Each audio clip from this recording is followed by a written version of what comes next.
Hi guys, welcome to my channel. So before we get started, make sure to hit that like button, also subscribe to my channel. In this video, we will talk about 13 money tips for teenagers to become millionaires. So make sure to watch the full video. 1. Write down your needs versus your wants. It's easy to spend money. What's not easy is spending money wisely. One way to help you spend money wisely is to separate your wants from your needs and spend money primarily on your needs. Try to think of the needs as immediate and what you will need in the next few months.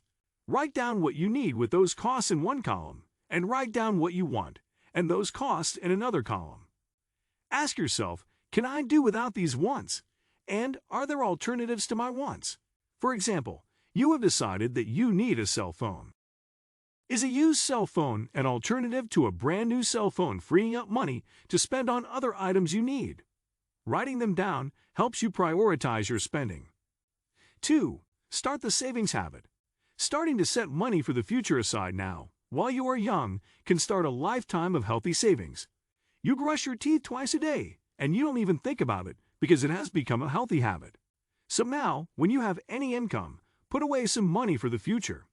This will go towards goals such as buying a new software game, a short-term goal, a laptop computer, a longer-term goal, a rainy day fund, and college expenses. A rainy day fund can prepare you for unexpected opportunities such as going to see your favorite musician or attending a special school event. Once you have developed the savings habit, then later when you have any earned income from a job or a business, it comes naturally for you to save for the long term, including funding a Roth IRA for retirement. 3. Create a budget. You may already have some income from weekly allowances, say $13 per week for a 13 years old, birthday money from relatives, and you may have a part-time job when you are older. As you create a monthly budget, start listing all your income first, then list savings and expenses. Pay yourself first means you must set your savings goals, such as saving for a computer, before listing fixed and variable expenses. Your total income should equal your total savings plus expenses. To balance the budget, you must focus on your discretionary expenses by spending money on the things or experiences that bring you joy and cutting out the expenses that may be impulse purchases, such as candies and snacks from vending machines. You must track how you spend money by writing them down on a notepad or using something like a Google spreadsheet. You should regularly compare your actual expenses to your monthly budget and make adjustments to stick to your budget. This is how your budget will help you achieve your short-term and long-term goals. When you have more money saved, then you will get a debit card and start learning how to use a debit card in tracking expenses, perhaps by using free budgeting tools online such as www.mint.com. A debit card lets you buy things online, but you must have enough money in the bank first, unlike a credit card. When you have developed a good habit of not spending the money you don't have, then you can have a credit card to create a solid credit score over time. 4. Be careful with credit cards. When you go to college, you may find credit card companies often entice you to sign up for their credit cards. They will try to convince you that a credit card is like having free money for you to spend while you only pay the minimum amount each month. This money mindset can be very dangerous, as you are more likely to rack up credit card balances quickly and become inescapably trapped in a high interest rate nightmare.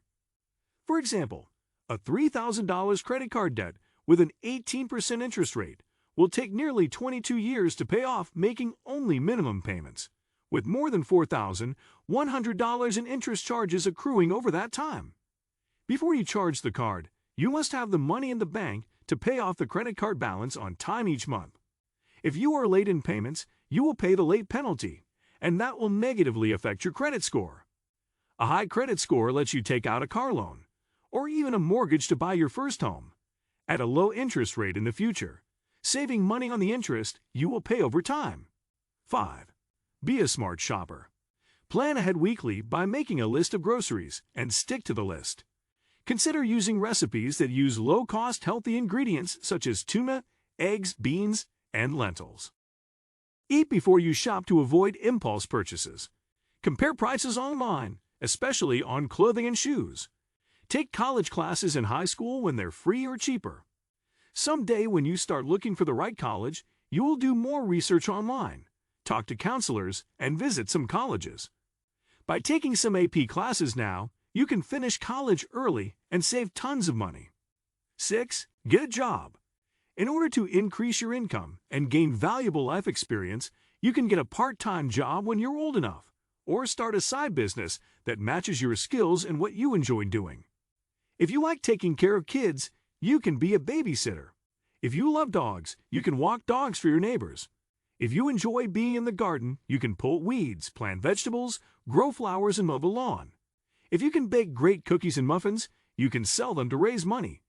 Having these work experiences now will help you learn problem solving and people skills, which will enable you to find better jobs when you grow up. For more ideas, check out the Vector Impact's exhaustive guide on making money as a teen. 7. Study savings and investments. Few people ever become wealthy based entirely on the salaries they earn. Savings and investments over time are what generate long-term prosperity. A savings account with a bank pays you interest, not high interest, but the money is liquid and safe, so you can access it easily to pay for expenses in the short term. Investments, stocks, bonds, and real estate can potentially earn higher returns over time, but the value can vary greatly. For example, if you have 5 to 6 years before college, you can use investments, including stocks and bonds, that may earn 4% to 6% annualized return instead of putting all your savings in a savings account, earning less than 1% interest. If your parents haven't started a 529 plan, college savings plan for you yet, discuss how much a 4-year college education will cost and how you can help to increase savings to the 529 plan, because the money put in it can be invested, and later withdrawals to pay qualified expenses are tax-free. 8. Understand the magic of compounding. Answer this trick question. Would you rather have $10,000 per day for 30 days or a penny that doubled in value every day for 30 days? Today, we know to choose the doubling penny, because at the end of 30 days, we'd have about $5 million versus the $300,000 we'd have if we chose $10,000 per day. Compound interest is often called the eighth wonder of the world because it seems to possess magical powers, like turning a penny into $5 million. The great part about compound interest is that it applies to money, and it helps us to achieve our financial goals, such as becoming a millionaire, retiring comfortably, or being financially independent. In order to use the compound interest most effectively, you should start investing early, invest as much as possible, and attempt to earn a reasonable rate of return. 9. Time is on your side. The earlier you start investing, the better off you'll be. Let's consider the case of two investors, Lily and Anna, who'd like to become millionaires. Let's say Lily put $2,000 per year into the market between the ages of 24 and 30, that she earned a 12% after-tax return, and that she continued to earn 12% per year until she retired at age 65. Anna also put in $2,000 per year, earned the same return, but waited until she was 30 to start, and continued to invest $2,000 per year until she retired at age 65. In the end, both would end up with about $1 million.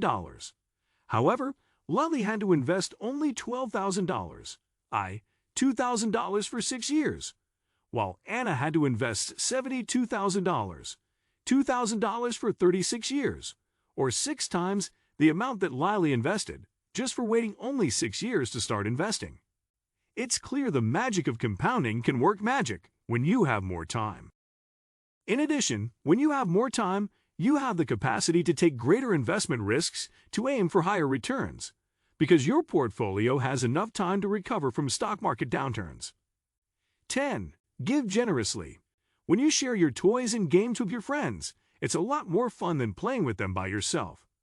There are many people in this world who are less fortunate and need some assistance to get back on their feet. 11. Do not buy things you can't afford. We live in a society that wants things and wants things now. There is nothing wrong with spending money that you have, but everything is wrong when you spend money you do not have. Spending money you don't have leads to debt accumulation, which can lead to financial disaster. 12. Buy assets, not liabilities. Buy things that make you money, not things that make you money. For example, if you invest in a stock that pays a dividend, a portion of the profits that a company shares with you, you will receive cash every 3 months for doing absolutely nothing. If you purchase a bond, you will receive interest payments every 6 months. This is called passive income. Conversely, if you take out any kind of a loan to buy something, you now have accumulated debt that you will have to pay back with interest. Obviously, some loans may be necessary, such as a mortgage when you purchase your first home, or maybe a car loan. However, other types of debt will increase your liabilities and hamper your ability to build wealth. 13. Establish a budget and save for a rainy day. A budget is simply an estimate of expected income and expenses for a given period in the future, usually monthly. By establishing a budget, you can monitor how much money you are spending on certain items and services. An important aspect of a budget is to set aside money each month to build a cash reserve, also known as an emergency fund. An emergency fund is money you have saved for the purpose of providing cash in case of an unforeseen event in your life. Ideally, you should have an emergency fund equal to 3 to 6 months of living expenses. Your emergency fund should be kept in safe, easy-to-access investments like certificate of deposits, CDs, money market accounts, or simply a savings account. What do you think of our video? Let me know in the comment section below. If you enjoyed this video, make sure to hit that like button. Also, subscribe to our channel before you go. Thank you for watching.